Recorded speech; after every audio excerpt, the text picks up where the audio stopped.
O design ele é mais amplo, né, do que desenhar, né? O designer ele não desenha somente, né? A materialização final pode até ser um desenho de uma tela, ou de um fluxo, ou de um script. Mas antes disso, a gente tem que olhar de maneira mais ampla. E design existem vários tipos também, né? Tem o design de negócios, e, gente, é tudo em inglês, tá? Peço desculpas aqui para a audiência, mas é tudo em inglês nesse nosso mercado. Então tem o business design, design de negócios, já volto para ele. Tem o service design, design de serviço, como você já abordou bem.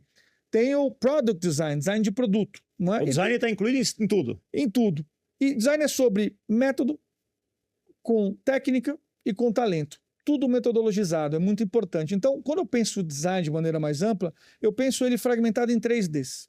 O primeiro D que a gente chama de novo em inglês, discovery ou descoberta. Então, ali tem muita pesquisa, muita conversa com o usuário, muito entendimento de referência global dentro e fora do mercado, muita provocação com o time executivo para entender quais são os objetivos de negócio e depois conversar com quem está lá fora, com o público, né, com o usuário na ponta, se aquele objetivo de negócio se conecta com alguma necessidade, alguma dor que a pessoa tem. Então, todo um trabalho de descoberta, de entendimento de problema, de perímetro da problemática para conseguir avançar para o segundo D, que é o de definição, definition. Ali sim a gente vai fazer a lógica de concepção, proposta de valor. Então, você tem aqui uma caneca de água, você entendeu que, poxa, as pessoas têm sede, precisam de água, precisam transportar essa água e entregar para as pessoas. Vamos definir o que é isso. Então, o que é esse produto? O que é esse serviço? Proposta de valor. Entender quais são as funcionalidades desse serviço, quais são os fluxos de uso desse serviço. E, para além disso, ter um olhar muito conectado com o negócio e realidade, vida real, não é? Então, entender quais são as priorizações que a gente vai fazer, o roadmap de implementação, olhar limitações atual do negócio, olhar, para além disso, quais são as complexidades de implementação de tecnologia, operacionais, logísticas. Então, um olhar bem amplo para negócio, de fato. Feita essa definição, aí, de fato, vai para o tal do design, né?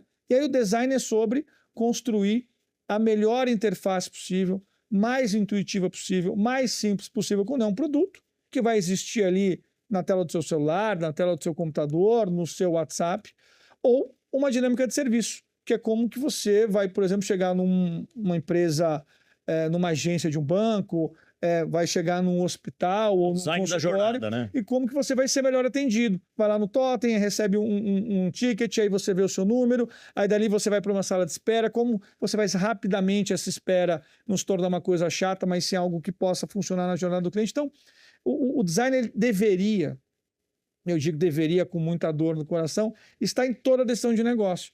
Porque, de novo, repito, é método, processo, muita técnica envolvida e, claro, um tanto de talento do empoderável do humano, sim, que é o que vai fazer o encantamento. Senão todo mundo faria a mesma coisa, entregaria o mesmo produto, o mesmo serviço, e não é assim que funciona no mundo do design. Então, design é acima de tudo, ter pessoas que se ocupam em questionar, fazer as perguntas certas para entregar a melhor experiência possível para quem está tomando aquele serviço, aquele produto ali na ponta. Não, legal. Eu acompanhei também todas essas novas metodologias que surgiram, sim, nesses últimos anos, né? A gente teve o design de serviço, o UX, a gente teve o BMG, Business Model Generation, né? Os Canvas e tal. Eu acho que tudo isso é importante porque traz um conhecimento novo, né, para a concepção ou de um produto, ou de um serviço, ou de um atendimento ao cliente, ou de um processo. Mas é importante a gente sempre lembrar que quando tem alguém que já teve essa vivência, esse track record, e vai usar a metodologia, ela acaba sendo mais eficiente e mais rápida. Perfeito. Né?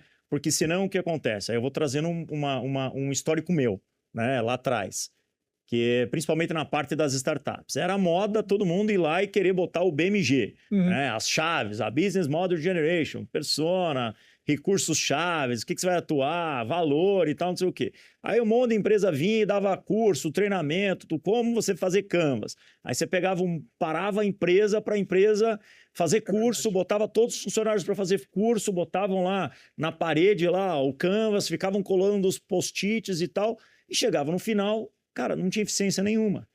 Era toda uma metodologia que não tinha um resultado eficiente. Por quê? Porque era uma coisa nova, não se existia um histórico de quem aplicou, porque toda metodologia, você tem que seguir ela, mas às vezes você pode encurtar ela ou ser mais eficiente se você tiver uma experiência. Perfeito. Né? Porque você tem o olho de uma pessoa que está ali, falando, cara, isso aqui a gente já resolveu, não precisa perder tempo nisso aqui. Porque a gente já sabe quem é a persona, a gente já sabe qual é a concepção, a gente já sabe tudo isso. A gente vai colocar aqui, agora nós vamos trabalhar nisso que a gente ainda não sabe. Né? A gente não precisa querer perder tempo para discutir aquilo que a gente sabe. Uma empresa de 100 anos que já vende um determinado produto, que aquele produto já está validado, já está tudo funcionando, não tem o que se mudar, você só precisa melhorar. Então, trazendo para você uma pergunta do que o que você enxergou nesses últimos anos que o design, não só o design, mas as metodologias de design de serviço, produto, concepção, ou até essas metodologias de BMG, trazem de diferenciais para as empresas quando elas conseguem implementar com eficiência isso? É a possibilidade de transformar genuinamente seu negócio por dentro. Os processos transformacionais eu gosto de pensar sempre num tripé, 3 P's. E você tocou o P central, o segundo P, que são os processos, os métodos, não é? Os ritos, os rituais. Antes disso, você tem as plataformas e associado a isso você tem as pessoas. Então, para funcionar de verdade, esse tripé precisa estar colocado em prática. Então, olhar para as plataformas, né, e entender que a tecnologia é um acelerador, é um facilitador, mas não resolve sozinho. Não tem aquela coisa de plataforma que você aperta um play e está funcionando.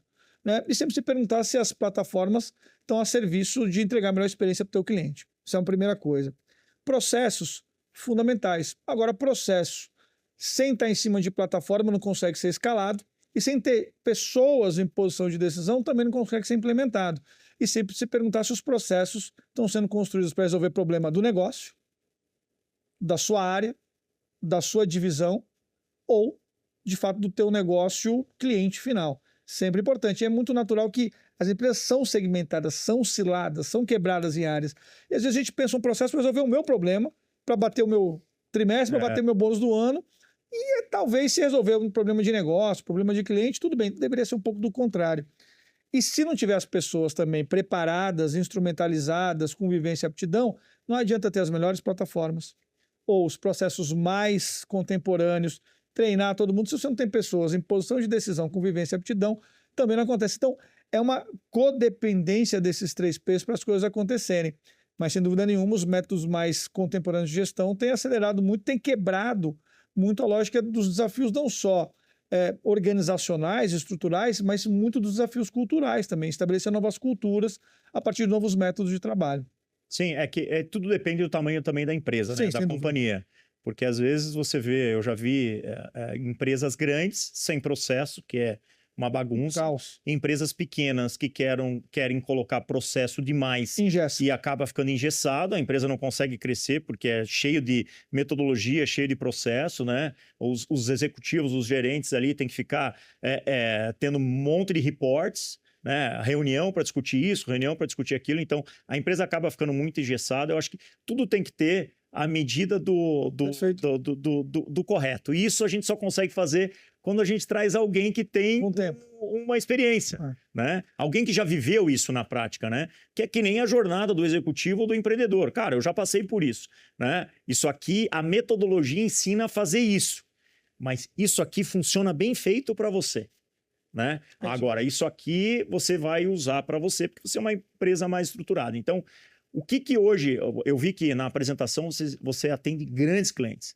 Né? O que hoje a carteira de clientes da Mori espera quando ela contrata um squad para cuidar dessa parte de design estratégico, assim, design de processo, produto e serviço? Eu acredito que os meus clientes esperam fundamentalmente 3 coisas, né? Primeiro de tudo, uma maior assertividade, maior clareza, maior firmeza numa construção de visão de produto, de serviço, de negócio. Porque às vezes é muito disso também. Não tem caminho certo, não tem fórmula certa para tudo o tempo inteiro. Mas, de novo, a vivência vai te trazendo uma maior capacidade de fazer decisões mais estruturadas. Então, ter um time sênior capaz de tomar decisões ajuda muito. Então, essa questão de ser mais claro, mais firme, mais assertivo é muito importante. Segundo, um tema de aceleração, que é chave, não é? Porque o tempo corre, as acelerações são enormes, a pressão para o resultado é gigantesca, então tem que ser não só assertivo, mas também muito veloz. E, por fim, entregar, acima de tudo, uma transferência também de conhecimento para o time, porque também não adianta eu manter o conhecimento só dentro de casa. Então, essa lógica de transferência de conhecimento, de experiência e capacitar o time e dar forma e dar aceleração para o time do cliente, me parece que é algo que eles esperam também e é o que a gente busca fazer. Eu sei que parece ser meio etérea a minha resposta aqui, mas é isso mesmo. Quando você senta ali com um VP de uma área, um presidente de uma companhia, eles entendem que a gente precisa ser como consultoria, também ser um pouco de fazedoria, né? Então ajuda, diagnostica, vai lá, aponta para os caminhos, mas também fundamentalmente pega ali na mão do time e faz as coisas acontecerem. Isso é muito importante.